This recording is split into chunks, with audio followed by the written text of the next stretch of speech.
الحمد لله نحمده ونستعينه ونستغفره ونؤمن به ونتوكل عليه ونعوذ بالله من شرور أنفسنا ومن سيئات أعمالنا من يهد الله فلا مضل له ومن يضلله فلا هادي له ونشهد أن لا إله إلا الله وحده لا شريك له ونشهد أن سيدنا ومولانا محمدا عبده ورسوله أما بعد فأعوذ بالله من الشيطان الرجيم بسم الله الرحمن الرحيم أحسب الناس أن يتركوا أن يقولوا آمنا وهم لا يفتنون سبحانك لا علم لنا إلا ما علمتنا إنك أنت العليم الحكيم رب اشرح لي صدري ويسر لي أمري واحلل عقدة من لساني يفقهوا قولي وما توفيقي إلا بالله عليه توكلت وإليه أنيب سبحانك لا علم لنا إلا ما علمتنا إنك أنت العليم الحكيم رب اشرح لي صدري ويسر لي أمري واحلل عقدة من لساني يفقهوا قولي وما توفيقي إلا بالله عليه توكلت وإليه أنيب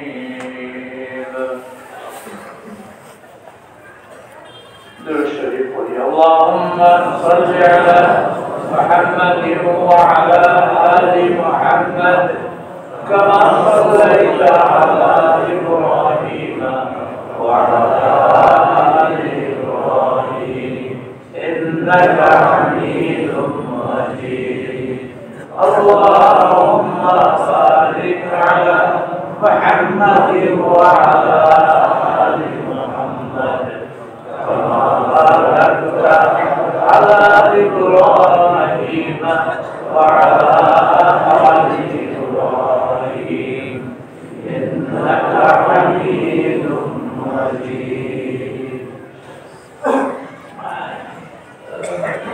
كل ما شهادت قولي أشهد أن لا إله إلا الله যারা আওয়াজ শুনতেছে সবাই পড়ে কেন পড়বেন এটা পড়ে জীবনে একবার হইলেও পড়া দরকার আছে আশহাদু আল্লা ইলাহা ইল্লাল্লাহু ওয়াহদাহু লা শারীকা লাহু وأن محمدا عبده ورسوله وأن عيسى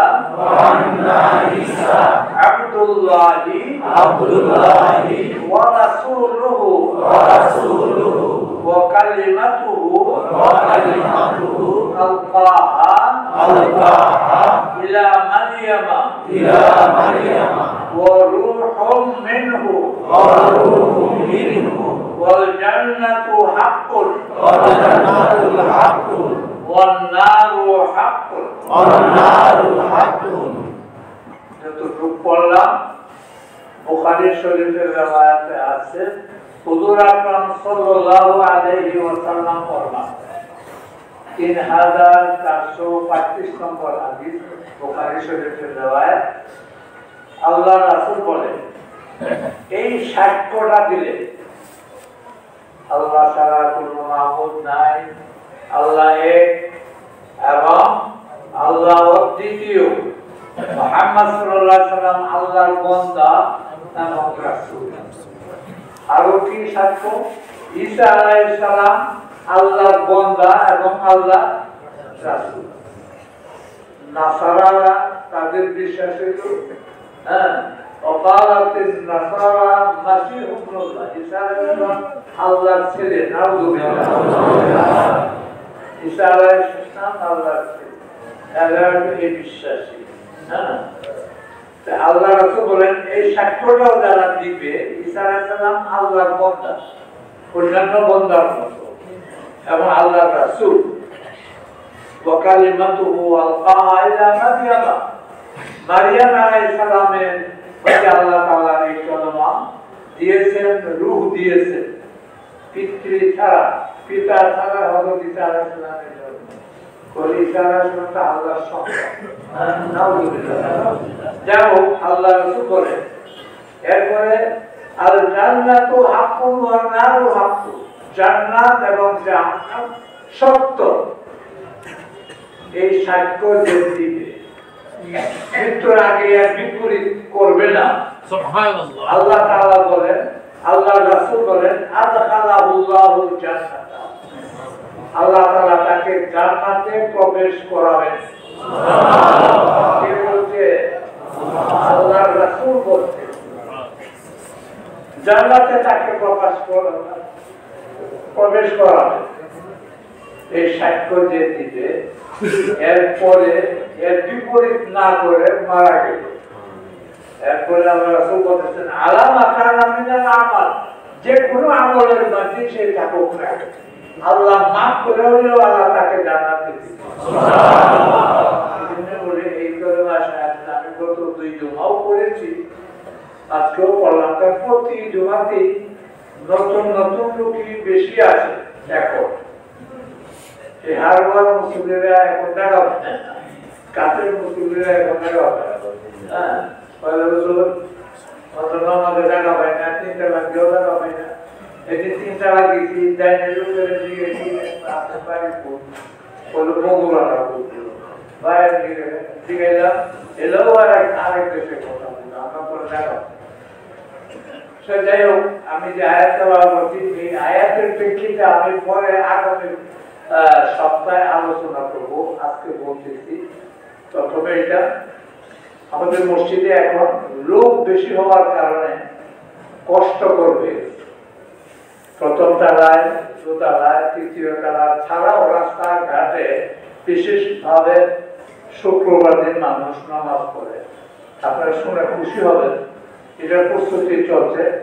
120 কোটি টাকার একটা বাজেট নিয়ে আন্তর্জাতিক মানের একটা মসজিদে উদ্যোগ নেওয়া হয়েছে। আশা করি 1-2 মাসের ভিতরে কাজ শুরু হয়ে যাবে। আমার ইচ্ছা যে এই মসজিদের নিচে গ্যারেজ থাকবে। আমাদের মাননীয় জেলা প্রশাসক যিনি পাগলা মসজিদ কমিটির সভাপতি, উনি বলছেন যেন হেলিপোর্ট থাকবে। হেলিকপ্টারে কেউ যদি স্বাভাবিক, এখন এইগুলি হল স্বাভাবিক, হেলিকপ্টারে আসতে সরাসরি এখানে ল্যান্ড করতে পারে। জেলা প্রশাসক এটা বলছে, আমি খুব খুশি। হওয়া দরকার আছে 120 কোটি গ্রাম, যদি প্রয়োজনে 220 কোটি হলেও কোনো প্রবলেম হবে না, প্রবলেম হবে না।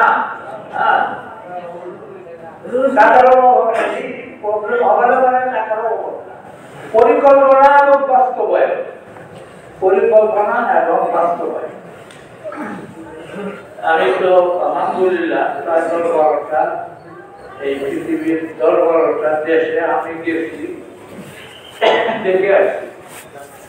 আবুধাবিতে একটা মসজিদ দেখলাম, এত বিশাল, এত হাজারো গাড়ির গ্যারেজ। আমাদের বাংলা মসজিদের যে এরিয়াটা যদি মনে করেন 60 ফুট নিচে যদি গ্যারেজ করে, তাহলে বাংলা মসজিদের এরিয়া বাদে আরো অনেক জায়গায় করতে পারবে। এখন আজকাল ব্যাপার না, কোনো ব্যাপার না, এই প্রযুক্তি আজকাল আছে। তবে আপনারা ধৈর্য ধরেন, আশা করি এটা কাজ শুরু হবে, অনেকটা আগায় গেছে। যেন আমার কথা, গ্যারেজ অবশ্যই অন্তত শতাধিক গ্যারেজ যেন থাকতে পারে। আর হেলিপোর্ট, আমার কথা না, জেলা প্রশাসক সাহেব বলতেছে হেলিপোর্টও করতে হবে এই মসজিদের উপরে এরকম। আর যেন 50-60 হাজার মানুষ একত্রে জমা করতে পারে। আমরা তো এখন, আমার তো মনে হয় 10-15 হাজারের বেশি না, হ্যাঁ এরকম হবে। এই এরকম একটা মসজিদ আমি আল্লাহ জানেন দিকে যেতে পারি কিনা, আপনারা আশা করি দেখতে পারবেন। আমার বয়স তো ধরে যাই অবস্থা, 78 বছর বয়স। মানুষ আর কত, একটা মানুষ প্রতিটি জিনিসেরই উত্থান পতন আছে। আমি তো পতনের লাইনে আছি, কখন যে চলে যাই ইনশাআল্লাহ জানি না, দেখতে পারবো কিনা। আপনারা ইনশাআল্লাহ দেখতে পারবেন, কম বয়সে যারা দেখতে পারবেন। হ্যাঁ, এমন মসজিদ আছে অনেক জায়গা তো আমি গেছি, অনেক দেশে গেছি, 10-12টা দেশে ঘুরছি। আর আমি ওই লাইনে আজকে কথা বলতেছি, 10-12টা দেশে ঘুরছি। আর ওই সমস্ত দেশে সুবিধাগুলি দেখে আক্ষেপ করতাম, হলে আমরা বাংলাদেশটাও যদি এমন হইত, রাস্তাঘাট, বিভিন্ন সুবিধা, বিভিন্ন অবস্থা, এগুলি দেখতাম আর কইতাম হায়রে আমরা দেশটাও যদি এমন হইত, এগুলি আক্ষেপ করতাম। আলহামদুলিল্লাহ এই আক্ষেপটা অনেক দুর্বল হয়ে গেছে, আক্ষেপটা অনেক দুর্বল হয়ে গেছে। এই সপ্তাহে আমি ঢাকা গেলাম, প্রায় 7-8 মাস পরে। উত্তরা আমার ভাগনা বাসা, ক্যান্টনমেন্টে আমার মেয়ের ঘরের ছেলের নাতি ক্যাপ্টেন ফাহিমের বিবাহ অনুষ্ঠান এনেও গেলাম। সে যাই হোক, আমি উত্তরার দিয়াবাড়ি থেকে এই রেল স্টেশন, কি যেন নাম, মেট্রো রেলে উঠলাম। মেট্রো রেল উদ্বোধন হয়েছে, আমরা সবাই জানি, সর্বসাধারণ সবাই জানে মেট্রো রেল উদ্বোধন হয়েছে। এমনি তো ট্রেন চলে, এই যে আর একটা ট্রেন চালু হয়েছে, এরকম একটা আমাদের সাধারণ ধারণা থাকতে পারে। আমি দেখলাম, উঠলাম, দিয়াবাড়ি থেকে, যেখান থেকে স্টার্ট হয়, মিরপুর 10 নম্বর পর্যন্ত গেলাম। খুব সময় লাগবে, 9 মিনিট সময় লাগবে, যেখানে যদি বাইরে উঠে গেলে 1 ঘন্টা তো লাগতো মিনিমাম। 9 মিনিট। এর থেকে 10 নম্বরে গিয়ে আমার বোনের বাসায় উঠলাম, যা করলাম। শুধু মেট্রো রেল না, এটা যে কি করছে, প্রতিটি স্টেশন, ধরেন দিয়াবাড়ি থেকে 10 নম্বর পর্যন্ত 5-6টা স্টেশন, প্রতিটি স্টেশন প্রায় 3 তলা উপরে, 3 তলা পরিমাণ উপরে। আর প্রতিটি স্টেশন এমন ভাবে করছে, এগুলো দিকে আমাদের বলতাম আক্ষেপ ছিল একটা, বাংলাদেশ আক্ষেপটা তো ভুলে গেছে। এক একটা স্টেশনে আপনার 3 তলা উঠবেন, লিফট, আবার চলন্ত সিঁড়ি, প্রতিটি স্টেশন চলন্ত সিঁড়িও আছে। টিকিট করবেন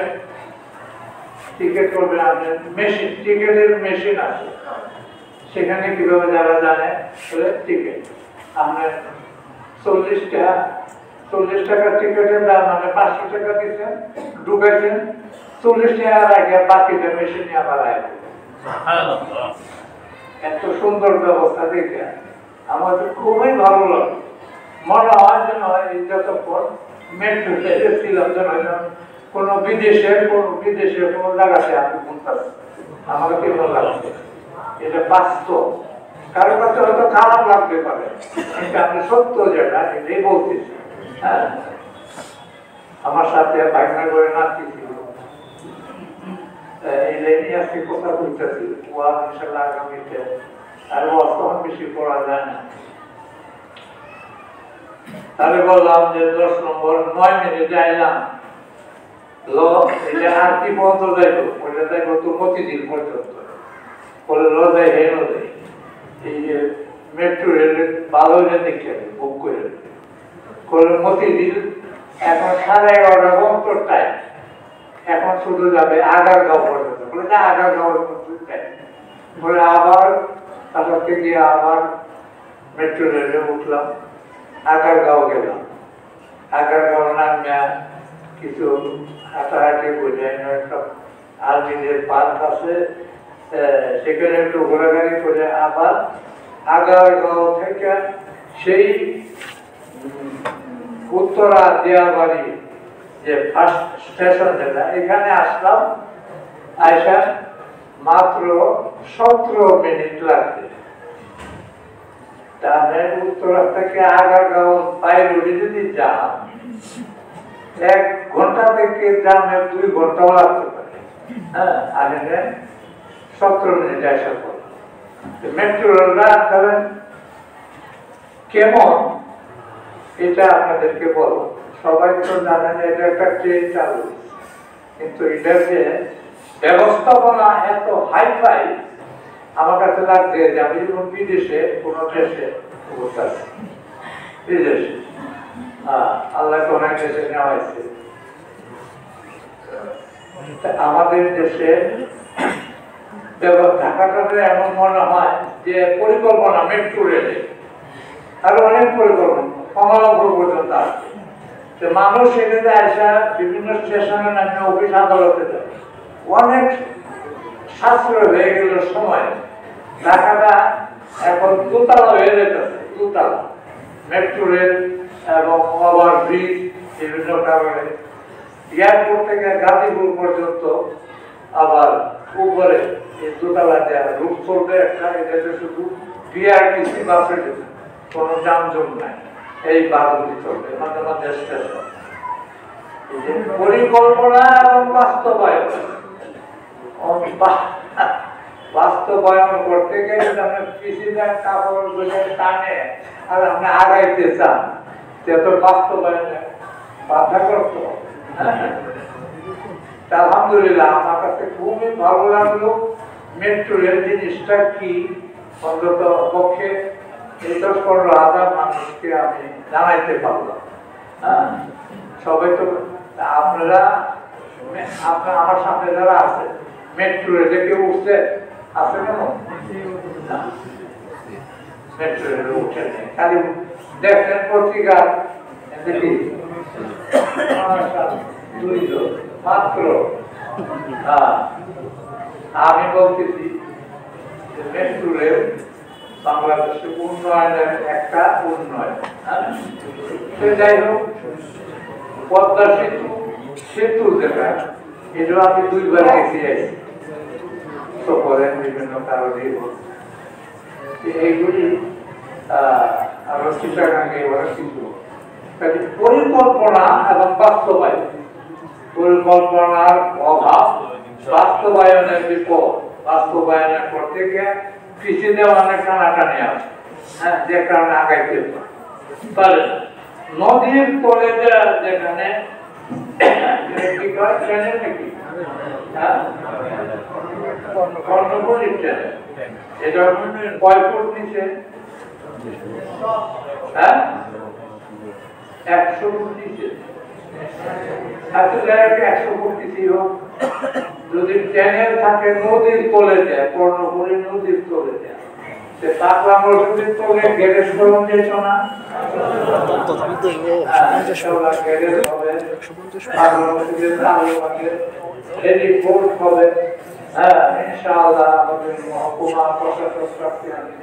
ধন্যবাদ জানাই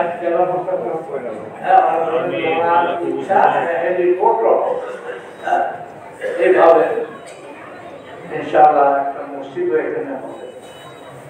আর যারা ঢাকা যাওয়া আসা করে একবার হলেও এই মেট্রো রেলটা দেখে আপনার বেশি সময় তো রাখবেন। মতিঝিল পর্যন্ত আছে, আর সচিব আগারগাঁও দেখতে পাবেন, অথবা সচিবালয় স্টেশন আছে। কিছুক্ষণ আপনি করলেন না গেলেন হয়তো আপনি উত্তরা এনে গিয়া আবার ফিরে আসবেন, আর ওভার ব্রিজ তো আসছি। আলহামদুলিল্লাহ আমি একটা বাস্তব সত্য আমি বললাম, আপনারা জানলেন, আমার কাছে খুবই ভালো লাগে, খুবই ভালো। যেহেতু আমি বাংলাদেশের বাইরে আর 10-12 আপনার দেশে আমি গেছি, আমার কাছে আক্ষেপ লাগবো মানে আক্ষেপটা ছোট হয়ে গেছে, দুর্বল হয়ে গেছে।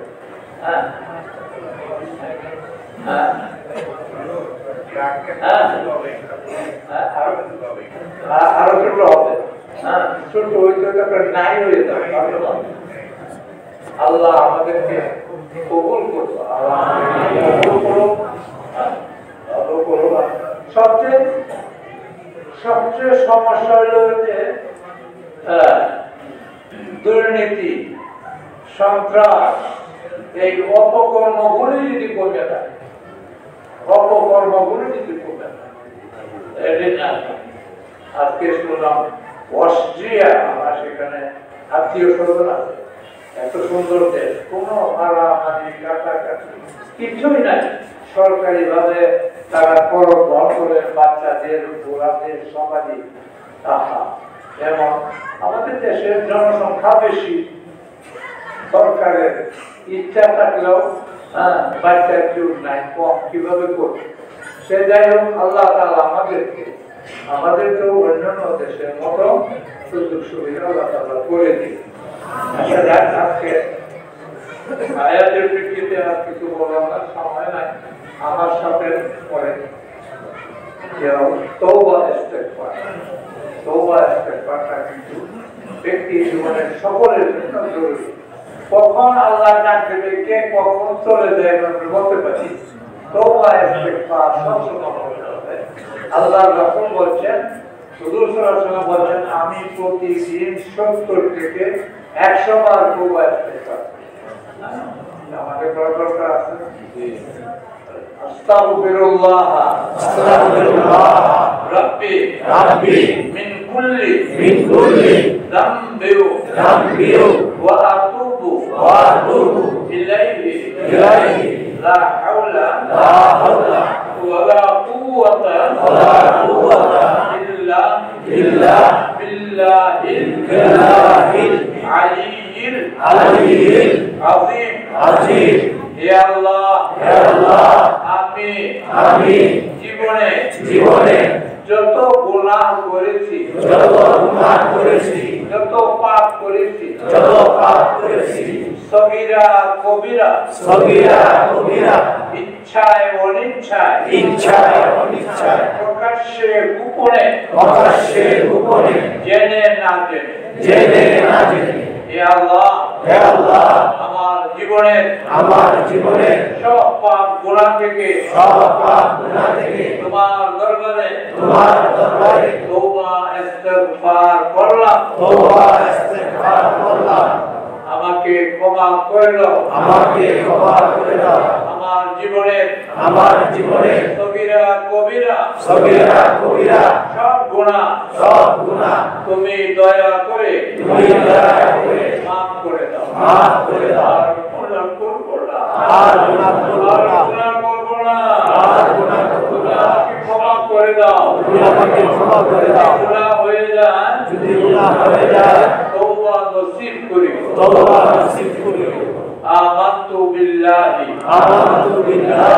ওয়া মালাইকাতিহি ওয়া কুতুবিহি ওয়া রুসুলিহি ওয়াল ইয়াউমিল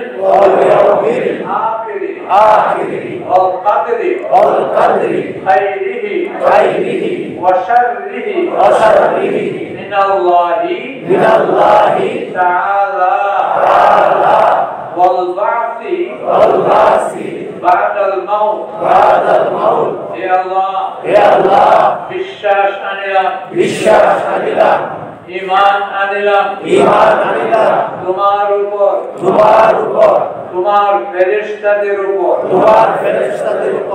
তোমার কিতাব সমূহের উপর তোমার রাসূলগণের উপর কিয়ামতের দিনের উপর তাকদীরের উপর মৃত্যুর পর পুনর্জীবনের উপর এই বিশ্বাসগুলির নাম হলো ঈমান। লা ইলাহা ইল্লাল্লাহ শুধু পড়লেই হবে না, এই বিশ্বাসগুলি থাকতে হবে। লা ইলাহা ইল্লাল্লাহ পড়লাম, আল্লাহরে মানলাম, হ্যাঁ, কিন্তু ফেরেশতা মানলাম, আল্লাহরে মানলাম, সব নবীরে মানি না, হ্যাঁ, ঈমান থাকবে। কিয়ামতের দিনের বিশ্বাস নাই, মরিয়া মাটি পড়তে আটি সব শেষ হয়ে দেবো, আবার কে অবস্থা, হ্যাঁ, নাউযুবিল্লাহ। যদি অনীহা থাকে, অস্বীকৃতি থাকে, সে ঈমানদার থাকবে না, ঈমানদার থাকবে না। এই বিশ্বাসগুলি থাকতে হবে, তাহলে সে একজন ঈমানদার মুসলমান হবে। আর ঈমান মুসলমান অবস্থায় যদি থাকে, আল্লাহ তাআলা মর্জি করলেন, তওবা ইস্তেগফার করলেন, সব গুনাহ ক্ষমা করে তাকে নাজাতের রাস্তা আল্লাহ তাআলা খুলে দিলেন। আল্লাহ তাআলা আমাদের সবাইকে আল্লাহর রাব্বুল মোতাবেক জীবন যাপন করার তৌফিক আমাদের দান করুন। আসসালামু আলাইকুম ওয়া রাহমাতুল্লাহি ওয়া বারাকাতুহু।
الحمد لله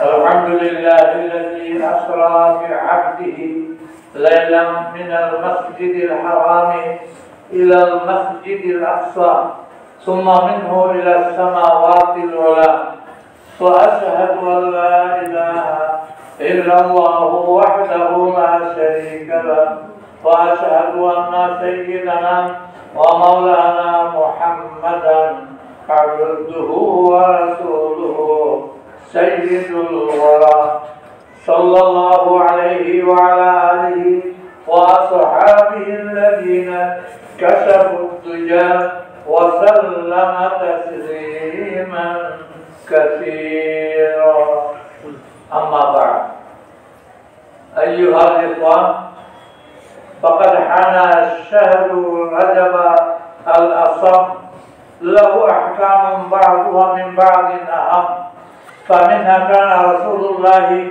صلى الله عليه وسلم إذا دخل رجب قال اللهم بارك لنا في رجب وشعبان اللهم بارك لنا في رجب وشعبان اللهم بارك لنا في رجب وشعبان وبلغنا رمضان ومنها الصوم في بعض أيامه تخصيصا وفيه روايات الأول ما روي مرفوعا ولم يصح منه شيء وغايته الضعف وجلها موضوع الثاني ما عن حرشة قال رأيت عمر بن الخطاب يضرب أكف الرجال في صوم رجب حتى يدعها في الطعام والثالث هو ما هو موقوف على أبي هريرة رضي الله تعالى عنه من صام يوم 27 من رجب كتب الله له صيام 60 شهرا وهذا أمثل ما ورد في هذا المعنى. أعوذ بالله من الشيطان الرجيم لتركبن طبقا عن طبق.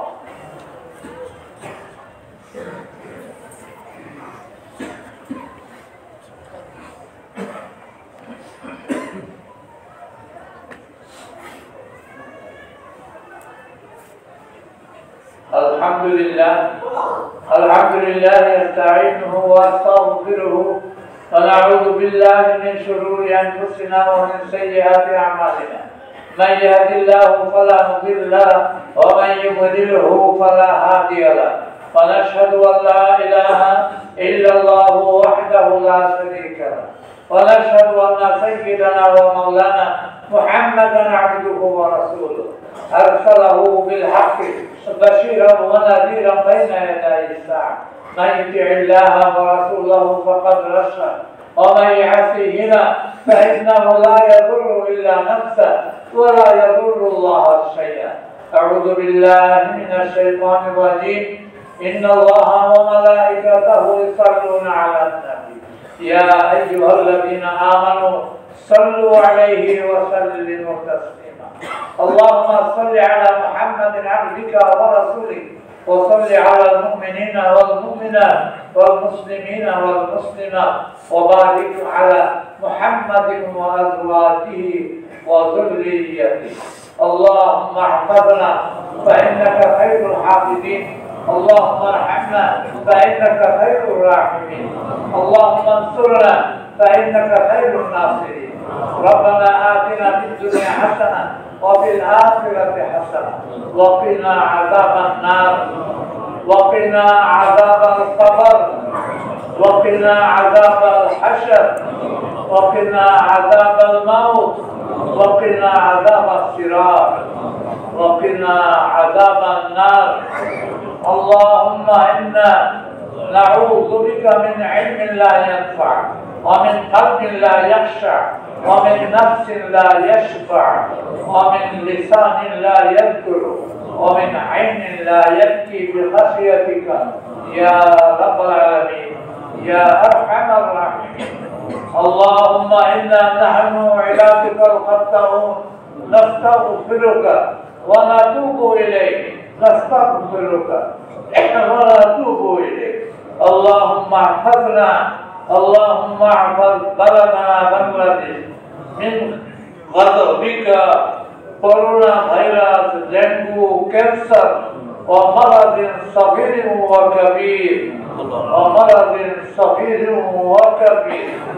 اللهم إنا نسألك إيمانا كاملا ويقينا صادقا وقلبا خاشعا ولسانا ذاكرا وعينا باكيا ورزقا واسعا وكسبا حلالا طيبا وتوبة نصوحا وتوبة قبل الموت وراحة عند الموت ومغفرة ورحمة بعد الموت والعفو في الحساب والنجاة من النار برحمتك يا عزيز يا غفار، برحمتك يا عزيز يا غفار.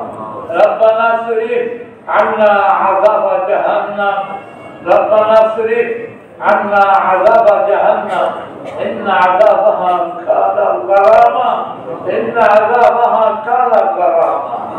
آمين يا رب العالمين. إن الله يأمر بالعدل والإحسان وإيتاء ذي القربى وينهى عن الفحشاء والمنكر والبغي يعظكم لعلكم تذكرون. فاذكروني أذكركم واشكروني ولا تكفرون.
الحمد لله رب العالمين الرحمن الرحيم مالك يوم الدين إياك نعبد وإياك نستعين اهدنا الصراط المستقيم صراط الذين أنعمت عليهم غير المغضوب عليهم ولا الضالين.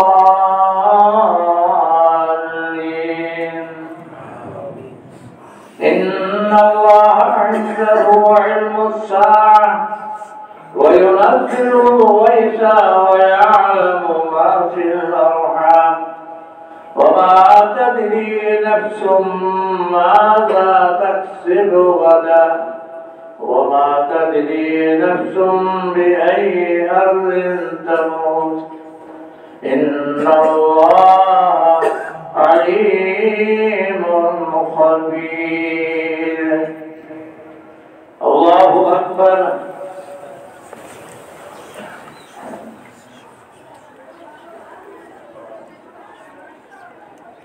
سمع الله لمن حمده. الله أكبر.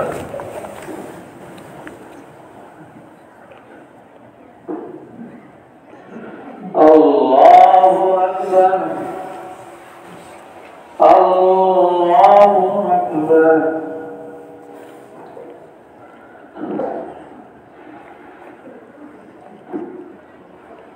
الله أكبر.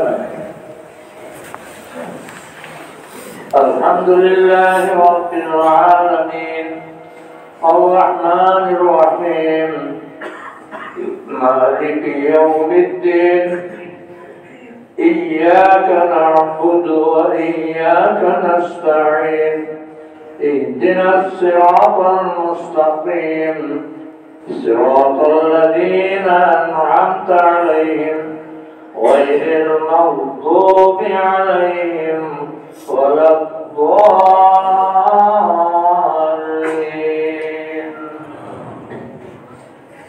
قل هو الله أحد الله الصمد لم يلد ولم يولد ولم يكن له كفوا أحد. الله أكبر.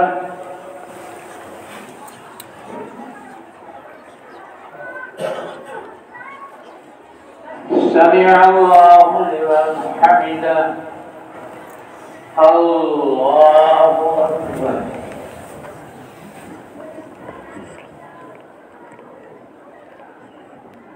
الله أكبر. الله أكبر.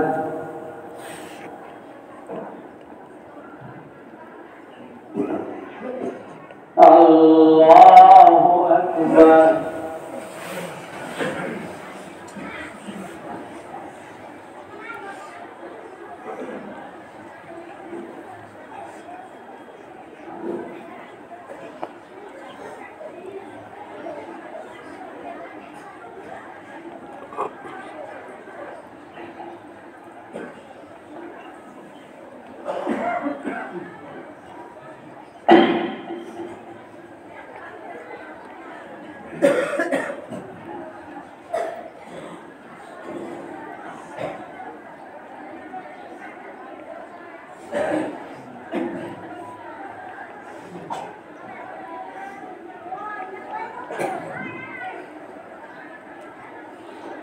السلام عليكم ورحمة الله. السلام عليكم ورحمة الله. الحمد لله. অনেকে অনেক মাকসুদের জন্য দোয়া চেয়েছেন, আল্লাহ সবারই মাকসুদ আল্লাহ পুরা করুন ইনশাআল্লাহ। আলহামদুলিল্লাহ রাব্বিল আলামিন। আসসালাতু ওয়াসসালামু আলাইহি লা ইলাহা ইল্লাল্লাহুল হালিমুল কারীম সুবহানাল্লাহি রাব্বিল আরশিল ربنا اغفر لنا ذنوبنا وكفر عنا سيئاتنا وتوفنا مع الأبرار. ربنا ظلمنا أنفسنا وإن لم تغفر لنا وترحمنا لنكونن من الخاسرين. ربنا لا تزغ قلوبنا بعد إذ هديتنا وهب لنا من لدنك رحمة إنك أنت الوهاب. رب ارحمهما كما ربياني صغيرا. رب ارحمهما كما ربياني صغيرا. يا الله يا رب العالمين يا أرحم الراحمين يا أكرم الأكرمين. আল্লাহ তোমার শাহিদ দরবারে আমরা গুনাহগার খাতাকার পাপী হাত পেতেছি আল্লাহ। হে আল্লাহ তুমি আমাদের সকলের হাজাত মাকসাদ নিয়ে পুরা করে দাও। হে আল্লাহ আমাদের সবাইকে আল্লাহ তুমি মাফ করে দাও। জীবনে যত গুনাহ করেছি সগীরা কবিরা ইচ্ছায় অনিচ্ছায় সব গুনাহের উপর তোমার দরবারে তওবা ইস্তিগফার করতেছি আল্লাহ। তুমি আমাদেরকে ক্ষমা করে দাও, আমাদেরকে মাফ করে দাও আল্লাহ। ইয়া আল্লাহ ইয়া রাব্বাল আলামিন ইয়া আরহামার রাহিমিন, ইয়া আল্লাহ তুমি রহমানুর রহিম, আমাদের সকলের উপর তুমি রহম করো, দয়া করো। যে যে মাকসাদে নিয়তে দোয়া চেয়েছি আল্লাহ তুমি সকলের অন্তরের খবর তুমি জানো। ইয়া রাব্বাল আলামিন সকলের হাজাত মাকসাদ দিয়ে তুমি পুরা করে দাও। ইয়া আল্লাহ তোমার বান্দারা আমাকে না জেনে মহব্বত করে ইয়া আল্লাহ আমার প্রতি নেক ধারণা করে দোয়া চাই আল্লাহ। আল্লাহ তোমার বান্দাদের মহব্বতের নেক ধারণা যোগ্যতা আমার মধ্যে নাই আল্লাহ, তুমি আমাকে ক্ষমা করে দাও, আমাকে মাফ করে দাও। তোমার বান্দাদের সকলের হাজাত মাকসাদ নিয়ে তুমি পুরা করে দাও। ইয়া আল্লাহ যে যে মকসদে নিয়তে দোয়া চেয়েছে ইয়া আল্লাহ তুমি তো জানো আল্লাহ, সকলের হাজাত মাকসাদ নিয়ত পুরা করে দাও। ইয়া আল্লাহ অনেক নিঃসন্তানী পুত্র সন্তানহীন ইয়া আল্লাহ দোয়া চেয়েছে আল্লাহ তুমি তাদেরকে তোমার অসীম খাজানা থেকে নেক সন্তান দান করে তাদেরকে শুকরগুজার বান্দা বানিয়ে দাও। ইয়া আল্লাহ অনেকের মেয়েদের ছেলেদের বিবাহ হচ্ছে না, পেরেশান আল্লাহ তোমার শানে কুদরতের দ্বারা শানে রহমতের দ্বারা বিবাহের ব্যবস্থা তুমি করে দাও। ইয়া আল্লাহ পরীক্ষার সম্মুখীন করো না আল্লাহ, তুমি মেহরবানি করে তাদের সকলের হাজাত মাকসাদ নিয়ে পুরা করো। ইয়া আল্লাহ তুমি দয়া করে ফিলিস্তিনের মুসলমানদের উপর তুমি রহম করো। ইয়া আল্লাহ ফিলিস্তিনের মুজাহিদদের উপর তুমি রহম করো। ইয়া আল্লাহ যে ফিলিস্তিন জেরুজালেম গাজা যেখানে তোমার হাজারো নবীর রাসূলগণ শুয়ে আছে, হাজারো নবীর রাসূলগণ শুয়ে আছে আল্লাহ। হযরত ইব্রাহিম আলাইহিস সালাম, দাউদ আলাইহিস সালাম, সুলাইমান আলাইহিস সালাম ইয়া আল্লাহ হাজারো নবীগণ শুয়ে আছে। ইয়া আল্লাহ ইহুদিদের নাসারাদের কবজা থেকে হেফাজত করো। ইয়া আল্লাহ ইহুদিদের কবজা থেকে তুমি হেফাজত করো। ইয়া আল্লাহ মসজিদে আকসাকে আল্লাহ তুমি ইহুদিদের কবজা থেকে হেফাজত করো। ইয়া আল্লাহ ইয়া রাব্বাল আলামিন ইয়া আরহামার রাহিমিন আমাদের মৃত মা বাপ আত্মীয় স্বজন যারা তোমার হুকুমে বলন্ত কালের জগতে চলে গেছে আল্লাহ সবাইকে মাফ করে দাও, সবাইকে মাফ করে দাও। সবার কবর জান্নাতের টুকরা বানিয়ে দাও, সবাইকে জান্নাতুল ফিরদাউস দাও। ইয়া আল্লাহ যারা ইন্তেকাল করেছে আল্লাহ দোয়া দিয়েছে আল্লাহ তুমি সকলের মাগফিরাতের ফয়সালা করে দাও, সকলের মাগফিরাতের ফয়সালা করে দাও। সারা পৃথিবীতে উম্মতে মুহাম্মাদীকে আল্লাহ হেফাজত করো। ইহুদি নাসারাদের জুলুম থেকে আল্লাহ তুমি হেফাজত করো। ইয়া আল্লাহ আমাদের জন্য আমাদের দেশের জন্য শান্তির ফয়সালা করে দাও, শান্তি দূর করে দাও। ইয়া আল্লাহ আমাদের বাংলা মসজিদের নতুন মসজিদের দ্রুত কাজটা সম্পূর্ণ করে দেওয়া। আল্লাহ তুমি আমাদের সকলের হাজাত মাকসাদ পুরা করো। তোমার প্যারা হাবিবের ওসিলায় আমাদের দোয়া কবুল করো। রব্বানা তাকাব্বাল মিন্না ইন্নাকা আনতাস সামিউল আলিম ওয়া তুব আলাইনা إنك أنت التواب الرحيم وصلى الله تعالى على خير خلقه محمد وعلى آله وأصحابه أجمعين وارحمنا معه برحمتك يا أرحم الراحمين.